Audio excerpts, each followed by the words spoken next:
Hey everybody, Kris Avery here. It is 5:37 a.m. on February 1st, 2019.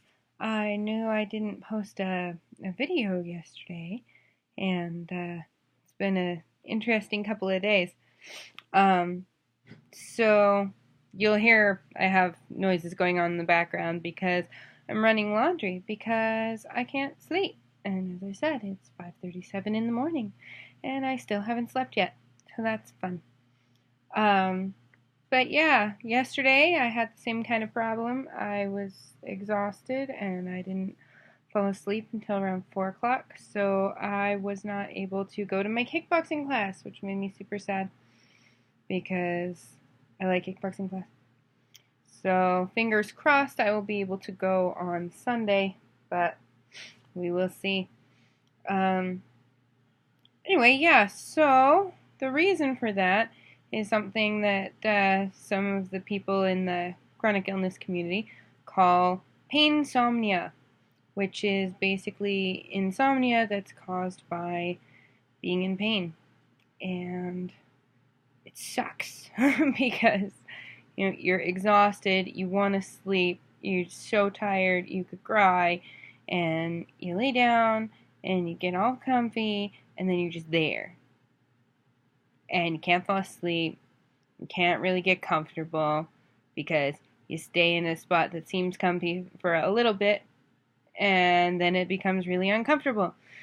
Because if your muscles and your joints are mad at you, then no position is comfortable if you stay in it for very long. So, yeah, painsomnia is super fun. But, eventually, at least for me, eventually I give up and I go do something. Because staying in bed doesn't really do any good. So that's what I'm doing. I'm doing laundry. I was looking for some papers, and now I'm just running laundry. Because there's nothing else I can do. It's not like I can sleep. Anyway, so yeah, painsomnia sucks, but it's okay because later on today I have a Remicade infusion, which, if you don't recall, or if this is your first introduction, sorry, trying to be stable. Yeah, if you don't remember, or if you haven't heard me tell you before, I have an infusion of a medication every approximately 6 weeks. And basically what they do is they hook me up to an IV, and I sit in the hospital while they pump medicine into my veins for about 4 hours.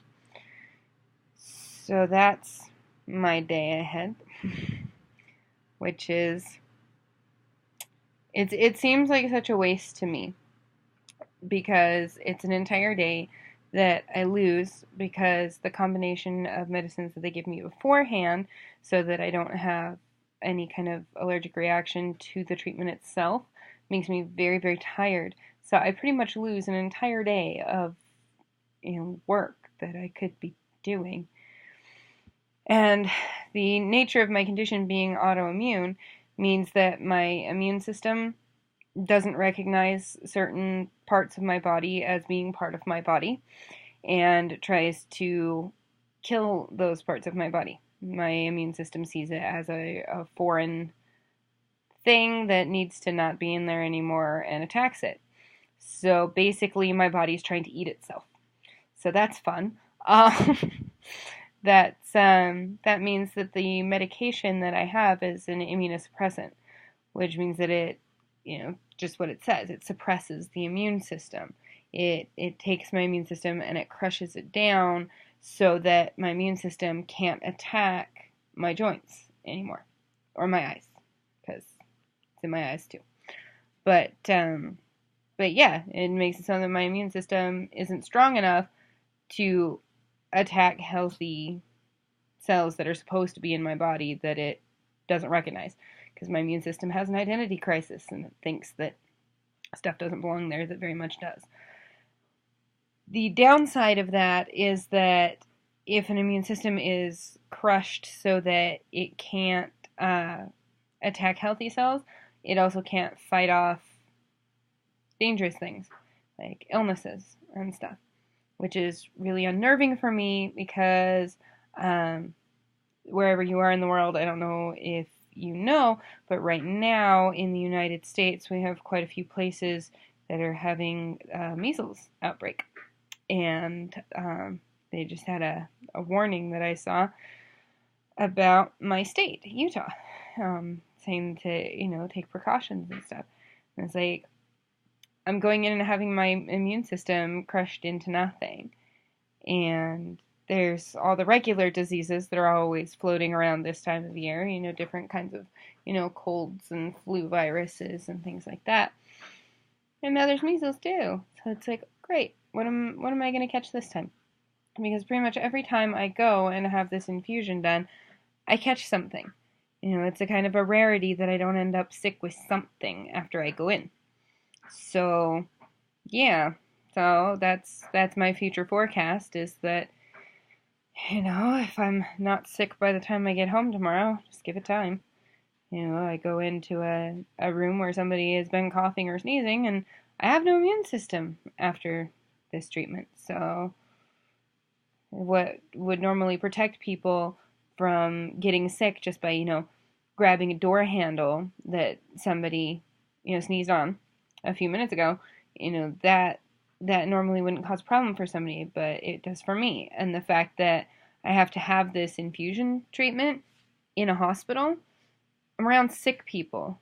That's kind of hospitals, that's what they're for, is for helping people get better. But in my case, it's like a petri dish. It's like which thing is going to grow? Because you walk out of a hospital and you're inhaling all of that disease. So, yeah, I'm exhausted. I'm rambling because I'm exhausted. And I'm sore. And I'm not very happy because I had to miss class and stuff. But that's life right now in my corner of the world is, less than fun right now. But hopefully I will not get too sick. I'll just catch a cold of some kind and be able to get better fast and